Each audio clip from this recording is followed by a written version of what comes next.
if a social media place says that Hamlet is about a guy who was smoking weed all the time, would you believe that? Sadly, I have lost my copy. Hello, darkness, my old friend. Hey guys, it's Ellie and welcome back to my YouTube channel. In today's video, I'm going to tell you guys about the great books that I read in October. Well, most of them were great.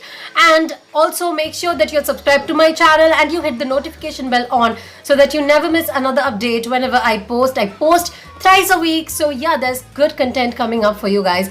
Also, let me know how many books you read in October and you can also name them if you want to suggest me some reads. So the first book that I read in October was Boy in the Striped Pajamas, and make sure that in case you plan to grab any of the books that I mentioned in this video, you're grabbing them from the link given in the description because that helps me a lot in keeping posting content on my channel. So The Boy in the Striped Pajamas is an amazing, heartbreaking, fantastic book which you must read. I would not tell you much about this book in this video because I already have a full-length review on it, so make sure you check it out. I'll leave the link in the description below as well. Next up is Lincoln in the Bardo by George Saunders. I took about 17 days to read this book, so I finished this book actually on 1st of November. But okay, I'm counting it in my October reads, and this is a brilliant book. This book won the Man Booker Prize last year, and that's why it has been really famous for a while now.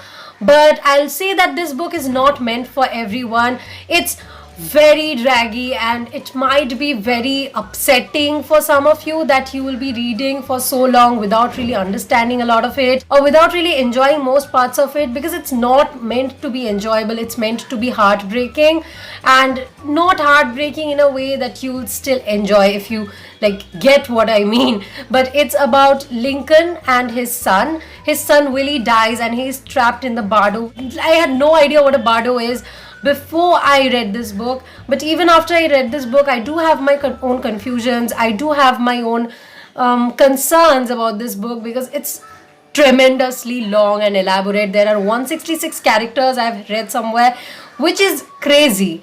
But this is a very well researched piece and no wonder it has won the Man Booker Prize. So if you want challenging books, this is the one you must pick.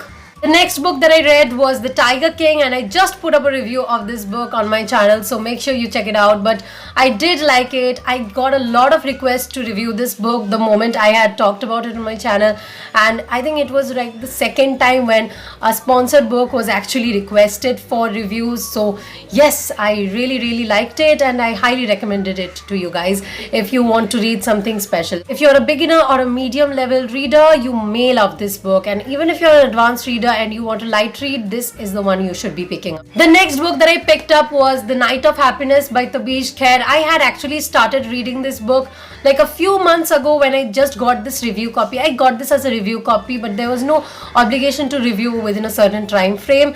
But then I saw that this book has been listed for the DSC prize, so I decided to give it a read. And after reading, I was very disappointed because even though the plot is very good, it was sort of weird and like plain compared to the type of books that I have read so far that have been listed for such prizes.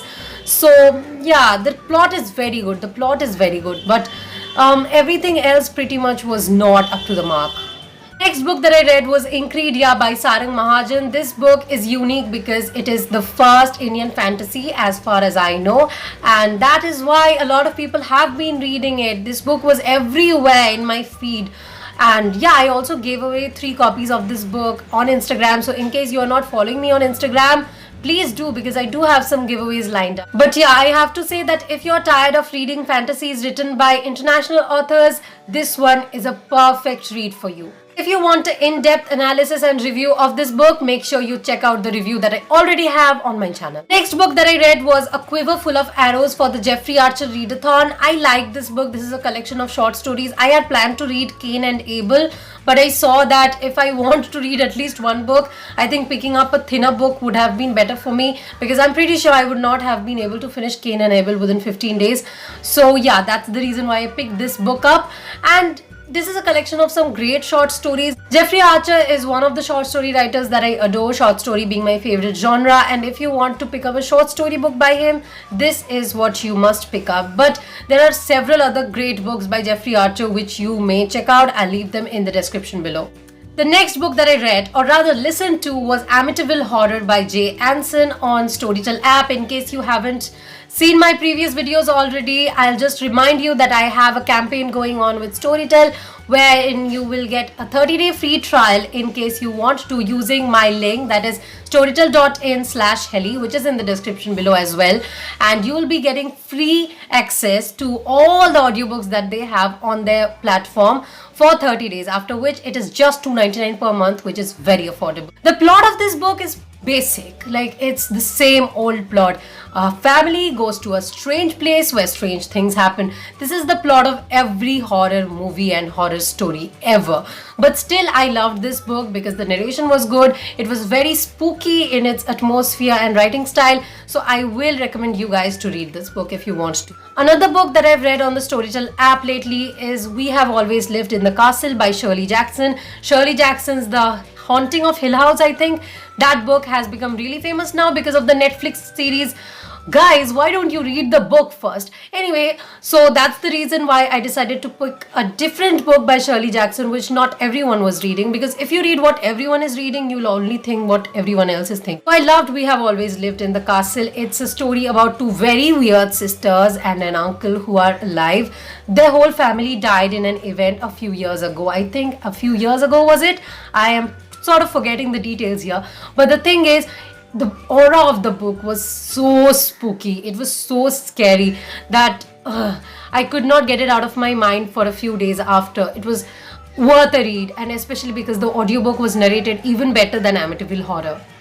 Another ghost story audiobook that I read on Storytel was City of Ghosts, and by now you must understand that I was listening to a lot of audiobooks for Halloween on Storytel. So City of Ghosts is a book by Victoria Schwab, which is about a girl who can literally pass between the living and the dead world, which is sort of weird, but the book was funny and interesting at the same time. It was not scary at all, but yeah, it was worth a read. It's, I think, about 5 hours, and I played it at 2.5x speed, so I just finished reading it in 2 hours, a little more than 2 hours. So yeah, it was pretty nice. And if you want to read a horror book that is not horrific, yeah, this is the one you must pick up. And one more book that I read on Storytel was Wilkie Collins' The Haunted House, but it was not really that good. Next up in October, I read Latitudes of Longing and Jasmine Days, both of which I have reviewed on my channel. These two books were shortlisted for the JCB prize, and Benjamin's Jasmine Days actually won the JCB prize. It was brilliant. Both these books were brilliant, and if you want to read intellectual books, these are the best choices you have. I also read Curious Incident of the Dog at the Night Time by Mark Haddon in October, but sadly I can't seem to find my copy, and I'm pretty concerned about it. Where's my copy? I also finished reading Seeing Like a Feminist by Nivedita Menon, one book that I was reading for a long time now to understand feminism, especially Indian feminism. And feminism is certainly not about hating men, it's about hating patriarchy. Patriarchy and men are two entirely different things. Just like women and feminism are two different things. There are women who are patriarchs, there are men who are feminists. So if you want to understand patriarchy, the best essay to read is Understanding Patriarchy by Bell Hooks, which is available online. Just Google it, you'll get it. It's barely a 6-page essay, which is going to blow your mind. And I don't care whether you're a girl or a boy, I want you to read that essay and come back and comment in case you want to about how you felt about that essay. It's a brilliant essay. Don't care what your views are, I want you to read Seeing Like a Feminist. It's okay if you don't identify yourself with the term, but you must know the reality of it instead of judging and basing your opinion on Facebook and social media posts, which is weird. Like if a social media post says that Macbeth is a shitty play, are you going to believe that? If a social media place says that Hamlet is about a guy who was smoking weed all the time, would you believe that? No, right? So when social media says that feminism is cancer, why do you believe that? Why do you believe it without judging it for yourself? So yeah, I need you to read books and be a better human being.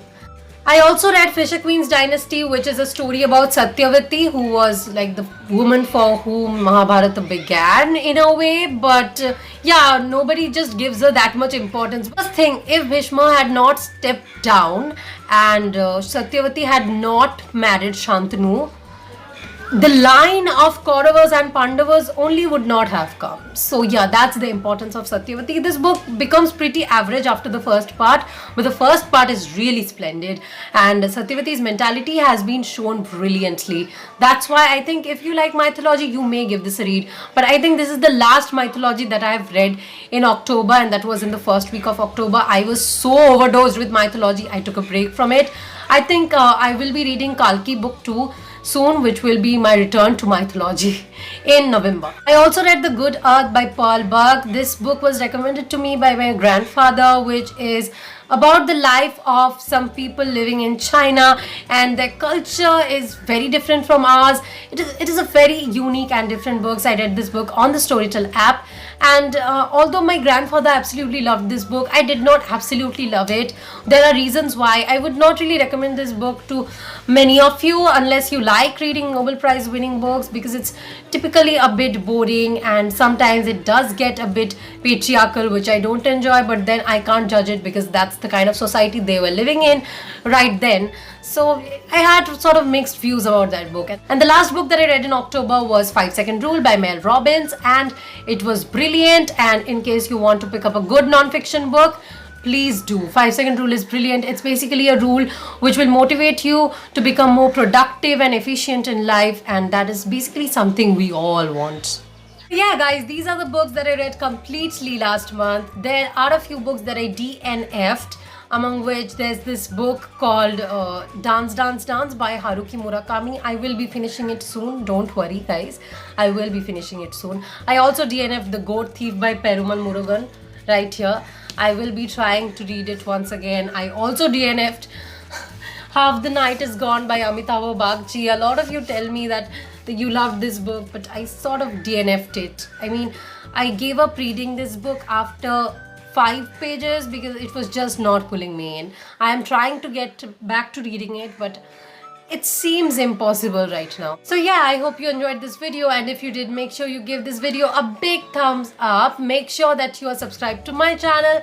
Make sure that you are using my Amazon links to shop, which are in the description below. If you want to support me in making better content for my channel, make sure you're sending Amazon gift cards to the email ID which is in the description below of any amount. It helps me a lot, and the ones who are donating towards my channel, I will mention them in the description also as the ones who have sponsored or supported this video.